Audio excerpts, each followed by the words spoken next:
A partir do século II, a comunidade cristã sente a necessidade de organizar a sua vida interna, bem como edificar a identidade dos seus próprios fiéis. Um grande número de escritores, teólogos, pastores, leigos e leigas manifestam pela prática e pelos escritos a identidade essencial da crença e da forma de viver dos batizados. Uma vez que a semente da mensagem cristã lançou suas raízes, os padres percebem a necessidade de confrontar-se com as filosofias e os sistemas religiosos da época. Fiéis ao projeto de Jesus, os padres da Igreja descortinam novos horizontes da fé para assegurar a veracidade.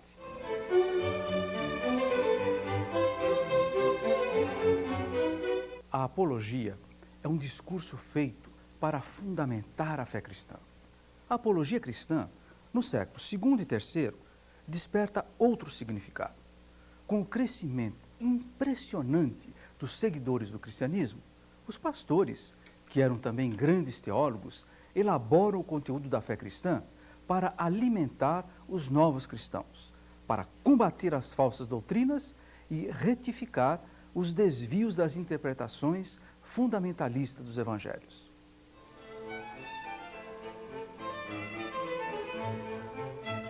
O tema fundamental da apologia cristã é uma profissão de fé diante das oposições internas e externas ao cristianismo, sejam pagãos, sejam judeus, filósofos e mesmo outras religiões e desvios doutrinais no seio do próprio cristianismo.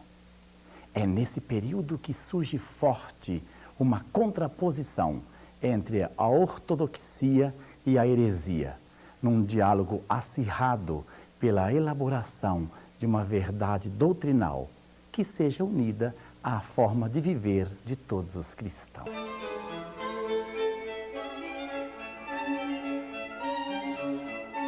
Para bem entendermos a apologia cristã, é necessário distinguir claramente.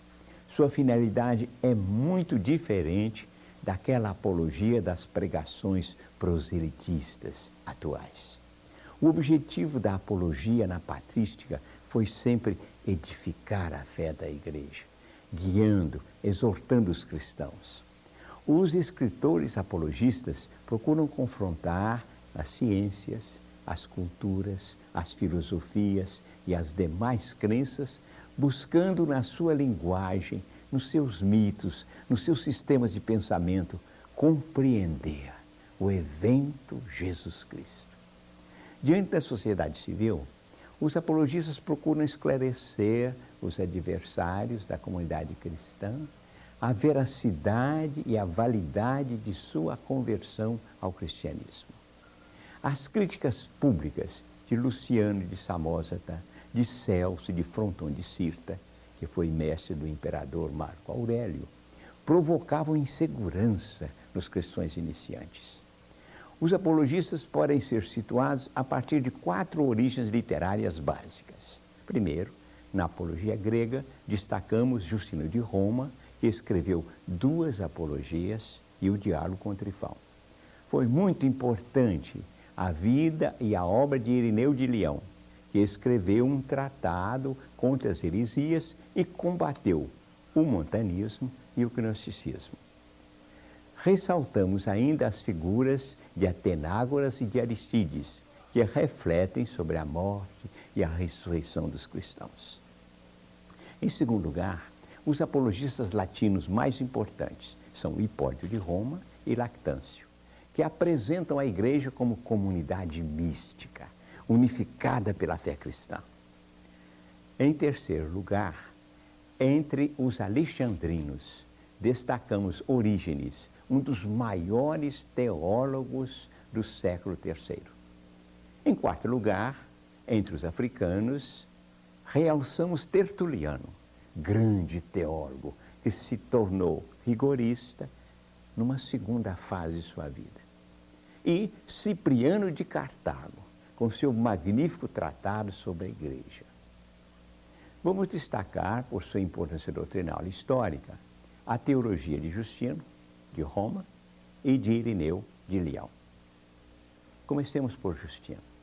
Viveu na Palestina. Sua conversão aconteceu em Éfeso e em Roma foi martirizado. Sua cristologia manifesta uma fascinante inspiração, servindo-se da filosofia para compreender a revelação cristã. Deus é inefável, transcendente e eterno. Deus, pelo Logos, que é o Filho de Deus, antes da criação vem ao mundo e por ele todas as coisas são criadas. Deus se comunica com a criação por meio de Jesus Cristo, que é como a fonte da semente divina. Justino explica que o Logos spermatikos, palavra grega que quer dizer fonte da semente divina, o Logos está presente no mundo desde a criação. Estas sementes divinas são verdadeiras nos filósofos, nos patriarcas e nos grandes místicos da humanidade. Em Jesus Cristo encontra-se a plenitude do Logos divino, que se encarna no seio da humanidade. Jesus Cristo restaura a humanidade e diviniza o ser humano. Passemos a Irineu de Leão. É de Esmirna, próximo de Bizâncio, e exerce seu apostolado em Leão, na Gália, na França de hoje, onde foi martirizado.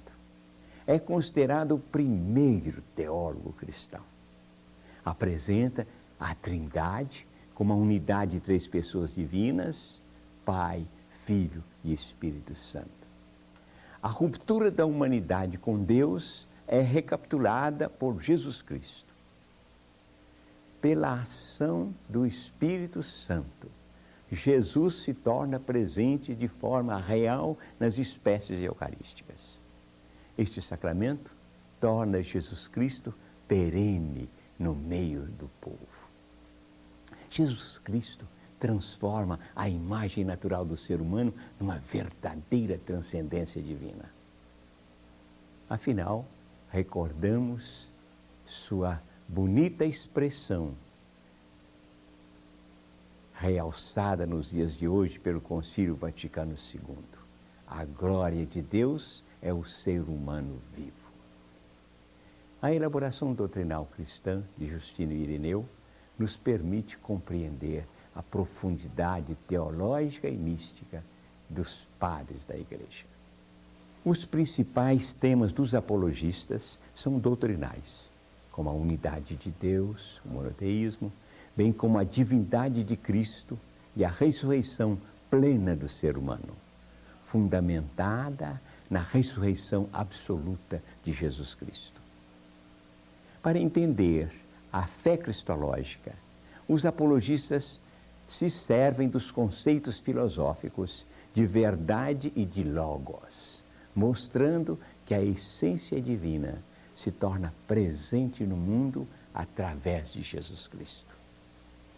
Os apologistas tornam o mistério cristão compreensível à razão e indicam os caminhos para se viver a fé em comunidade.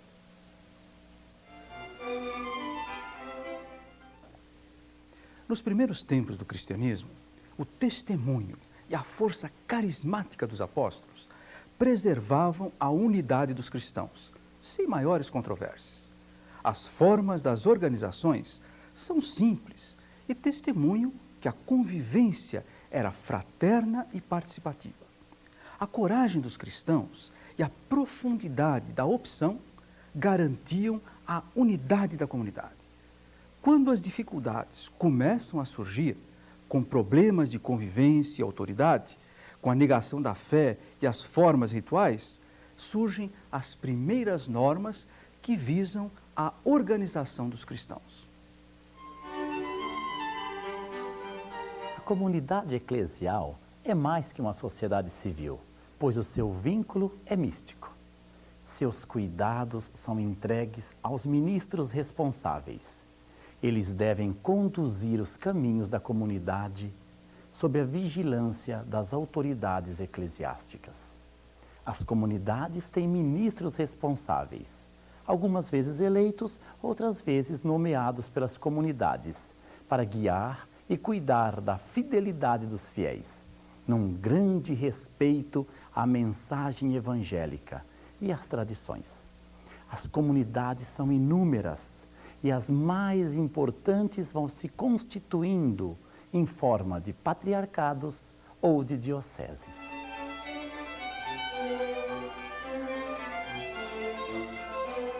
A organização institucional da Igreja Primitiva é muito lenta e gradativa. Os padres e os leigos vão aos poucos criando estruturas para o bom andamento das comunidades, consagrando ministérios e delegando poderes e decisões, sempre com grande participação comunitária. Antes de tudo, as pequenas comunidades se organizam com estruturas simples, celebrando os cultos e os sacramentos nas casas das famílias. São denominadas Domus Ecclesiae. A partir de alguns padres da Igreja, compreendemos a organização das comunidades. Hipólito de Roma foi discípulo de Irineu e atuou na Igreja de Roma no final do século II. Foi presbítero e bispo num vilarejo perto de Roma e tornou-se adversário do Papa Calixto. Ele é o primeiro antipapa da história. A pacificação entre os dois foi meritória, uma vez que ambos foram exilados e martirizados no ano de 235 na Sardenha. Hipólito é conhecido como o autor da tradição apostólica. Nesta obra, apresenta a organização da Igreja Romana no século II e III. Incentiva uma igreja de puros e santos, exigindo uma rigorosa santidade dos ministros da Igreja. Apresenta os rituais de consagração dos ministros, sobretudo as suas funções e as orações de consagração. A nossa segunda oração eucarística do missal foi escrita por Hipólito e está nesta sua obra. Sua contribuição mais importante é a descrição da preparação ao batismo dos neófitos, denominada catecumenato. Nota-se a exigência de uma longa preparação de 3 anos, a conversão do estilo de viver, excluindo certas profissões e estilos de vida. O ritual descreve a mudança do nome, os exorcismos, o testemunho de padrinhos, os óleos consagrantes, a preparação quaresmal intensiva e a celebração da iniciação cristã na vigília pascal. Após o batismo, acontece a catequese mistagógica, que aprofunda os mistérios da fé descritos em várias obras catequéticas. A mais conhecida e a mais poética é a catequese mistagógica de Cirilo de Jerusalém.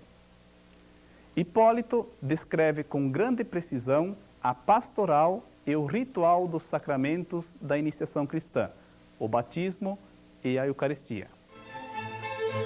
No mesmo período, encontramos Tertuliano, uma figura controversa. Nas suas obras, discorre de forma simples sobre a Santíssima Trindade e apresenta o aspecto institucional do batismo, da Eucaristia e do matrimônio. Nas obras contra os heréticos gnósticos, revela grande rigorismo e dificuldade de perdoar os lapsos negadores da fé e os que se desviavam do caminho cristão. Por um lado, defende os cristãos das acusações dos pagãos, destaca o testemunho do martírio e o heroísmo cristão. Ao mesmo tempo, ataca os hereges e lhes nega o uso das Escrituras por propagarem falsas doutrinas. Ao se tornar montanista na obra A Coroa,